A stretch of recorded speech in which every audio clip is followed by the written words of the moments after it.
You are listening to the Foreign Policy Focus podcast. We cannot wait for the final proof. The smoking gun. It could come in the form of a mushroom cloud. Haven't you driven enough people from their homes already? Bulldoze their villages, seize their property under laws they had no part in making. Now working in Libya with friends and allies, we've demonstrated what collective action can achieve in the 21st century. Now the host of the show, Kyle Ansel. This is episode 308 of the Foreign Policy Focus podcast. Very lucky to have Michael Maharrey returning to the show today. He is the author of Our Last Hope, the communications director at the 10th Amendment Center, which is an extremely important, group there. They do a lot of work on the state level to try to fight the empire. And today we're going to really highlight where they're fighting, against kind of the worst state in the police state. He is, the host of the podcast, Thoughts from Maharrey Head, one of my favorite podcast titles, and the play on his last name is great. He's the managing editor over at the Schiff Gold website and then hosts the Friday Gold Wrap there. So a very busy man, a lot to say about what you do, but welcome back to the show. Hey, Kyle, thanks. It's a pleasure to be on. I have to give my daughter credit for the podcast's name. I was asking her, we were texting one night. I was like, I'm going to do a podcast. What should I call it? She said, you should call it Thoughts from Maharrey Head. And so I took that from her, actually. So all right, awesome. clever teenage idea, because I'm old and don't think of cool things anymore. Yeah, I was going to say you'll name your podcast something like Foreign Policy Focus. Yeah. Real captivating there. Yeah. But hey, you're what, episode 308? That's pretty impressive. Yeah. Like most podcasts, I think, last like less than 10 episodes. So.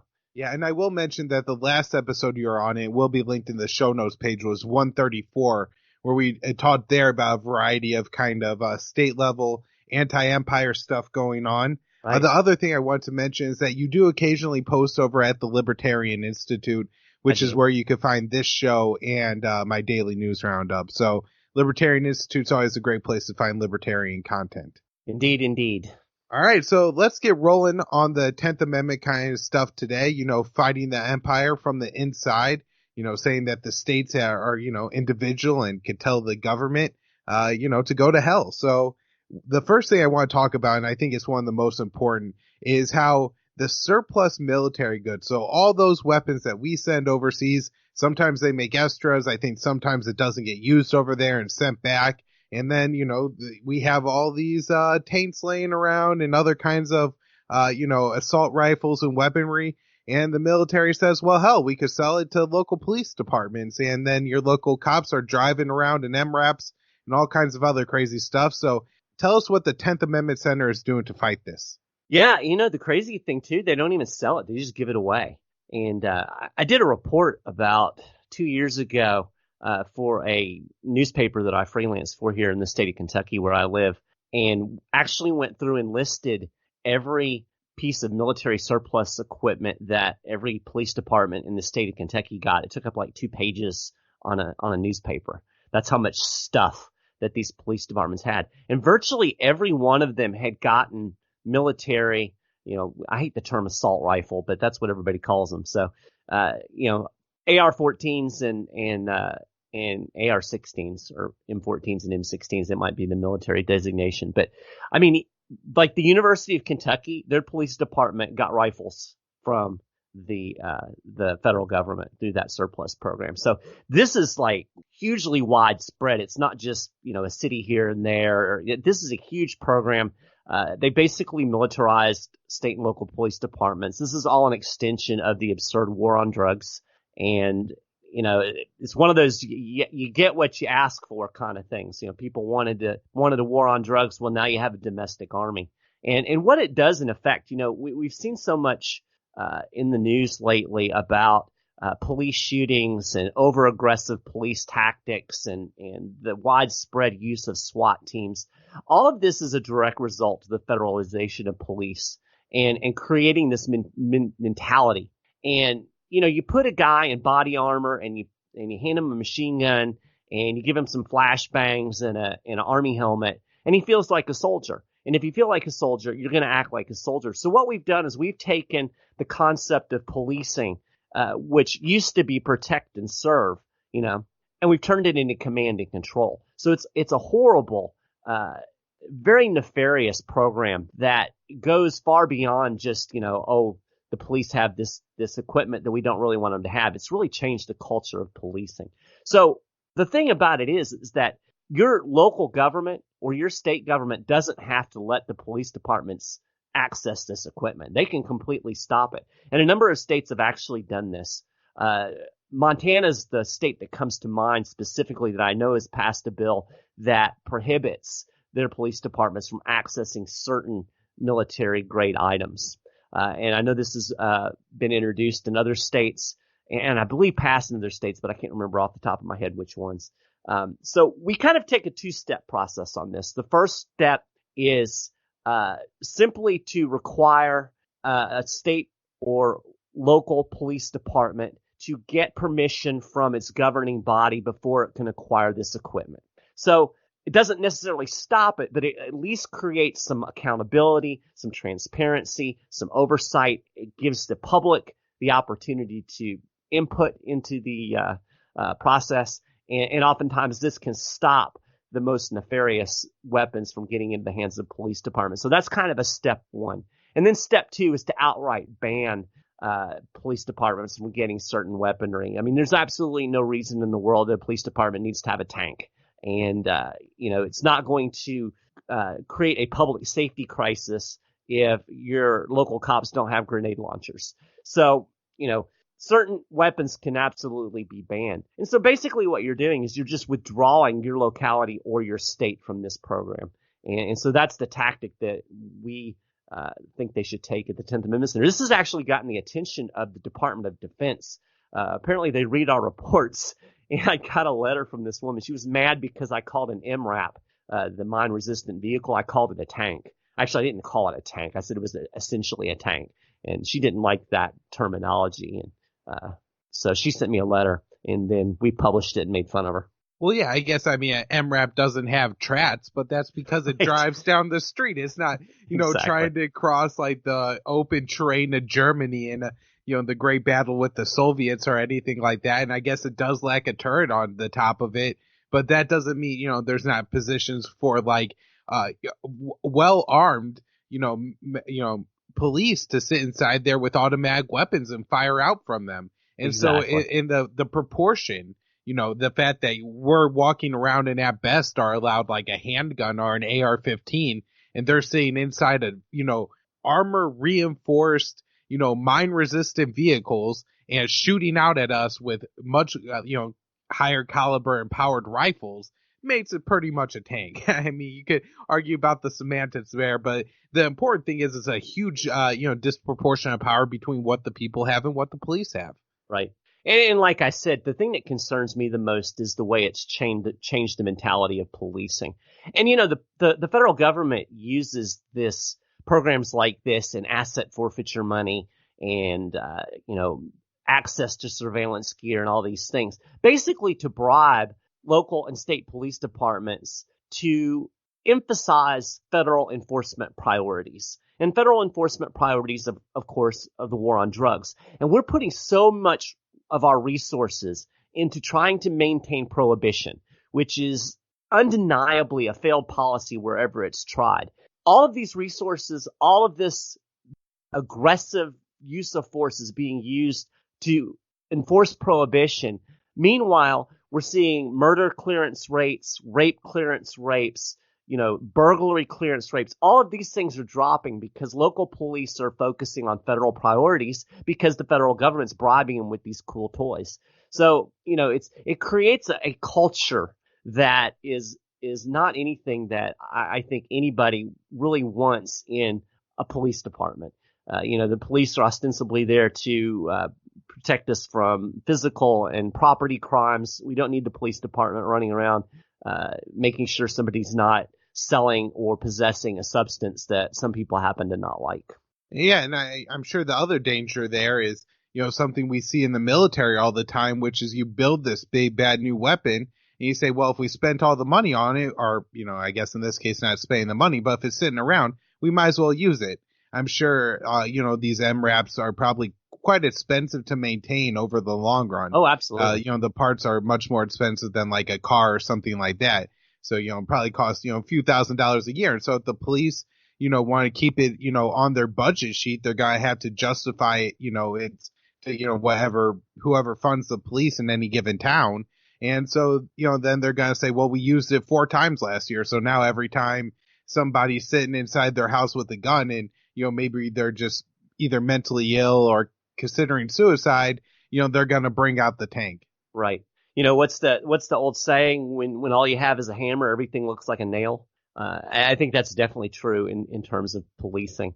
And I just read an article today about some poor guy I think it was in Florida, that was suicidal because he was going to get evicted from his home because apparently the landlord didn't want him to have his emotional support animals or something of that nature. But yeah, he was reported as suicidal. The police showed up and they killed him. So, there are, when you start with maximum force and the mentality that, oh, we're scared and everybody is an imminent threat, then you end up with innocent people dying. It escalates the situation, and that's definitely what we're seeing. And like I said, it's a prevalent mentality because we have turned police officers into soldiers. And one way to stop that is to stop giving them soldier toys. So I want to shift the discussion a little bit here, and I know we are now moving into kind of the federal level, but one of my concerns about the immigration debate right now is that we're going to way over militarize the police forces within the United States, and certainly ICE and Customs and Border Patrol are a police force. They're armed up and they claim they're fighting against Mexican cartels all the time, so I'm sure they need really big weapons. And I think one of the unfortunate things is as we get used to our police driving around in these kind of weapons and using these automatic weapons, then we're going to just be okay with the militarization and the deployment of U.S. forces to the southern border. Yeah, this is a big concern to me too. It's a lot like the drug war in that you had a lot of people that were afraid of drugs and were afraid of the crime and the reefer madness and all of that stuff. And that's a debate that we can have. But the effect of the drug war has been to militarize police, and I really think the effect of stringent border control is going to be to farther militarize the police and farther exacerbate the police state in the United States. I've already been reading some things about the surveillance technology that they're wanting to deploy and using social media to track people. Well, if that starts to happen and people are going to say, "Oh, that's great because we got to get these illegals," it's going to be turned on you at some point. And that's what people don't seem to understand. The militarization and the over-aggressive policing from the war on drugs is being turned on everyday people now. And we're going to see the same thing with this militarization at the border. And, it's interesting because the border is considered to run like 100 miles past the border. So you basically have a constitution-free zone within that 100 miles where you can be pulled over, detained, questioned by immigration officials. It covers almost the entire state of Florida. So, it's not just the line that goes between Mexico and the United States. It's interesting. We never talk about militarizing the Canadian border. I think we need to keep the Canucks out too. I mean, they might bring hockey down here or something. That'd be horrible. But no, I think your fear is well placed. Yeah, well, I'll say a friend of mine actually has a video on YouTube, and if I could find the link, I'll throw it up in the show notes page. Just like 5 or 6 years old now, but he's 80 miles from the border in Texas and is at a immigration checkpoint, and so he refuses a stop and everything. And actually has like over 100,000 views. But it's just interesting that for me, this was the first time I was like, oh my God, here's like documented proof that immigration sets up 8 miles from the border. Actually recently took a brief weekend trip to Canada, and I noticed that as I was about 20 miles from that border, I saw immigration police SUV sitting on the side of the road as I was headed up there. So this is really going on, that the immigration enforcement is spreading out. And I'm sure we'll see things like the Pentagon and like we've seen from like federal drug enforcement agencies, where they start to distribute some of their more advanced like for the border or for the drug cartel, either license plate readers and stuff like that to local law enforcement and further away from the border. I'm sure, one day that'll be happening up here in Massachusetts. Yep. I was in Florida, I guess it's been about a year ago, visiting my mom. She lives in a little bitty small town called Fernandina Beach, which is in a little bitty small island called Amelia Island. It's about 70 miles north of Jacksonville, so almost in Georgia. And their little police department has license plate readers on several of their patrol vehicles. Now, I guarantee you that they didn't buy those with the Fernandina Beach police budget money. That money came from the federal government. And that's the interesting thing about all of this surveillance technology. We talked about the militarization. That stuff's basically given away. A lot of the surveillance stuff that you see proliferating in local law enforcement, stingray devices, which can track and listen in on cell phones, surveillance drones, biometric type of things, license plate readers. All of this stuff is funded by the federal government. Local and state police get these things. They gather information with it, oftentimes without a warrant because the law is so far behind the technology. And then all of this information gets shared with the federal government. So your license plate in all likelihood is in a DEA database somewhere where some license plate readers picked it up and scanned it, and then they've shared it with the federal government. So, there's your creepy thought for the day. All right. Well, one of the things I had mentioned there is that we are sending our armed forces to the southern border. And this brings me to what I think is kind of my favorite 10th Amendment Center action. And that is this Defend the Guard legislation. And I think the last time you were on the show, you had mentioned that a West Virginia or Virginia senator had introduced it. So can you again explain to us what the Defend the Guard is? And I don't know, maybe could it even be kind of sold to the left as look, you don't have to deploy your National Guard to the southern border. Yeah, absolutely. I think it's something that is very much appealing to, I might back off that because the anti-war left seems to have completely vanished in the last 8 or 10 years. But back when there was an anti-war left, they would have loved this idea. Defend the Guard essentially limits or it authorizes a governor to deny the use of the National Guard unless it is actually being deployed for the constitutional reasons that are laid out in the Constitution for the militia. So basically there are I believe 3 criteria that allows the militia to be deployed. So the Constitution only allows the National Guard, the militia, and the National Guard is based on the militia clause in the Constitution.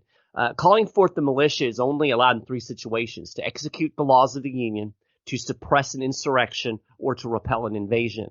Now, obviously, going to Iraq or Afghanistan or Somalia or wherever in the heck else National Guard troops are being sent doesn't fall into those criteria. I don't think there's any insurrection going on in Somalia against the United States. So the Defend the Guard bill basically just allows the governor to tell the federal government, no, you may not have our National Guard troops unless they're being used for a constitutional purpose.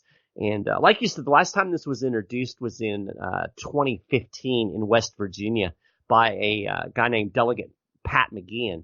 And McGeehan's fantastic, very libertarian-minded guy. He's actually a former Air Force intelligence officer. He did tours in Afghanistan and elsewhere in the Middle East. So, this isn't some armchair, quarterback trying to tell the Army what to do. This guy knows what he's talking about. And it actually had quite a bit of popular support in West Virginia. But, the problem is it's hard to get legislators to have the cojones to do the right thing and actually follow the Constitution, because everybody has this mentality that, the federal government's supreme and the federal government, we have to do whatever it tells us.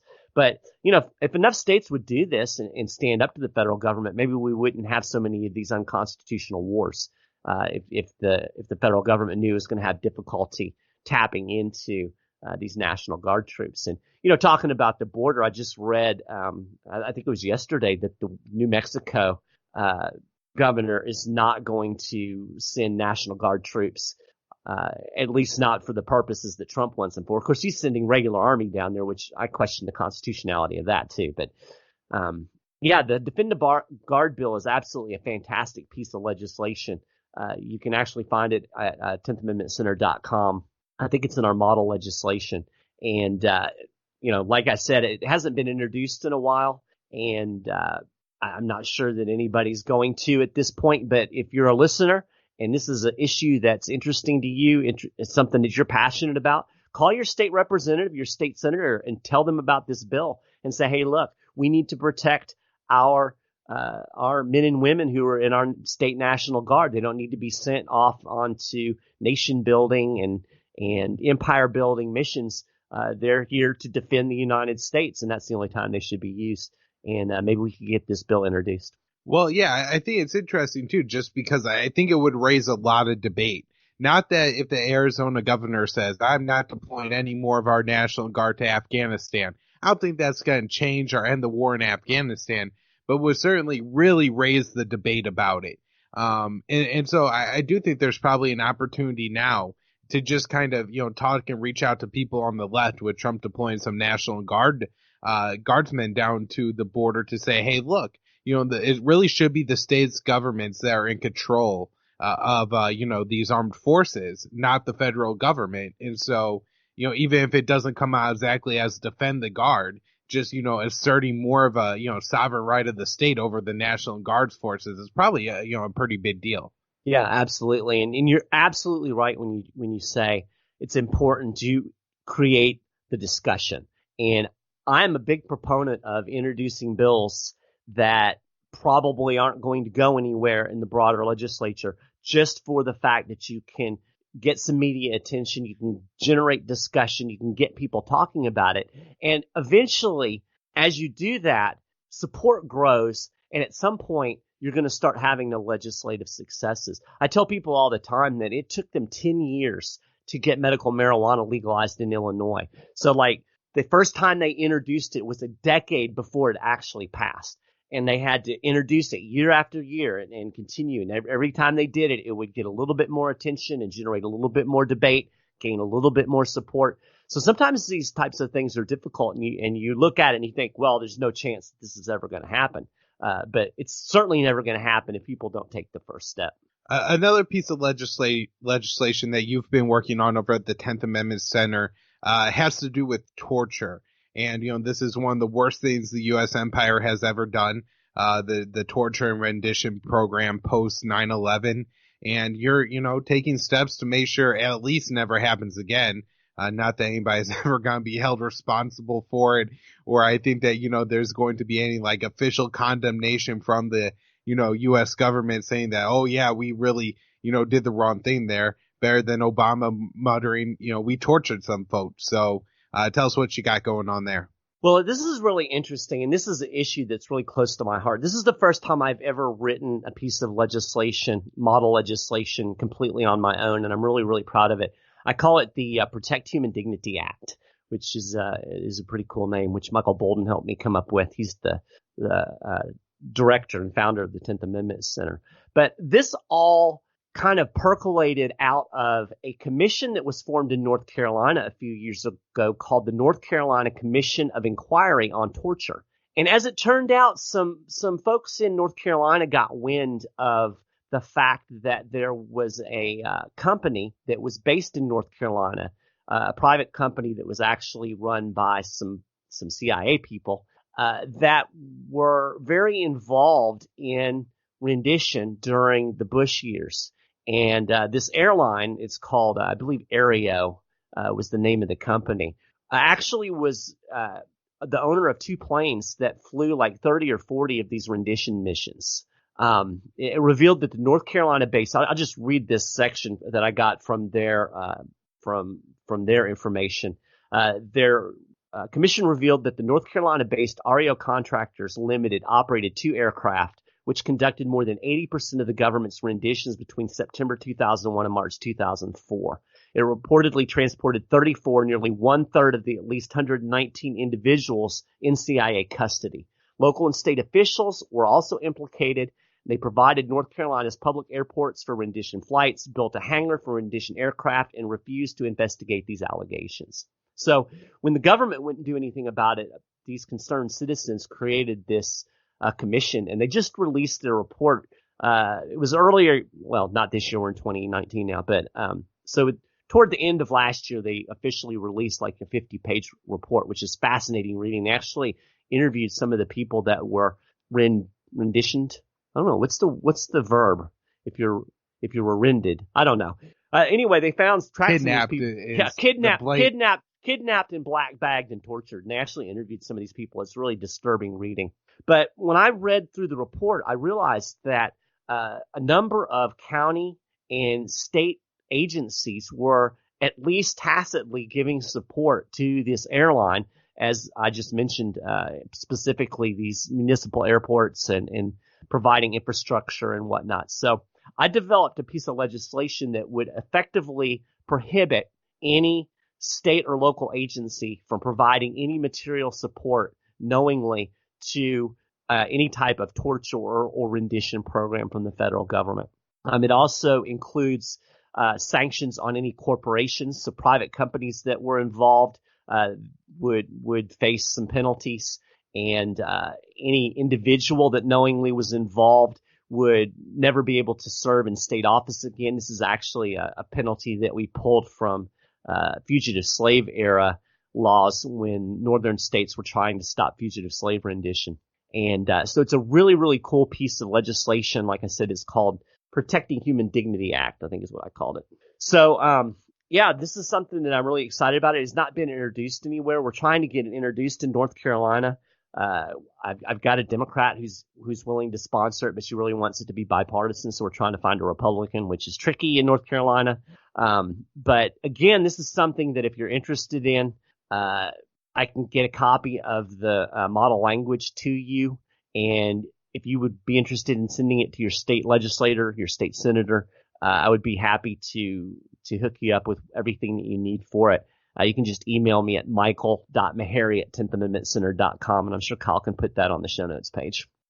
Yeah, I could link to all that on the show notes page and, the model legislation page at 10th Amendment Center, because it's really important, work there. And I think, there's just so many state legislators that not everybody who's in the state legislator is, a Washington insider and has any idea about what goes on in the American empire. And so maybe if you're just talking to the local businessman who happens to be a state rep, you could say like, hey, look, like this torture thing right here, it's a defending human dignity, and it's a great thing. And really just sell them on it, because I think on the face of it, it's just so obvious. Yeah, the governor should have control over the National Guard. Yeah, we shouldn't support companies or do business with companies or people who were involved in the torture program. It's just such an easy sell that maybe you could get them to introduce it. And even if it doesn't get passed, I saw with especially the cutting off the water to the surveillance center in Utah. I mean, this is running constantly in USA Today and CNN. And even if they're bashing it, the debate is definitely going up. Yep. And if with something like this, with the torture and rendition issue, with Defend the Guard, I guarantee you, if it gets introduced, I can make it an issue in the media. We can draw attention to it. We can create that debate. And, that's as important as getting stuff passed. Maybe not as important, because getting stuff passed, obviously it creates functional roadblocks. But, having these conversations, I mean, most people just don't have any earthly idea what their government is doing in their name.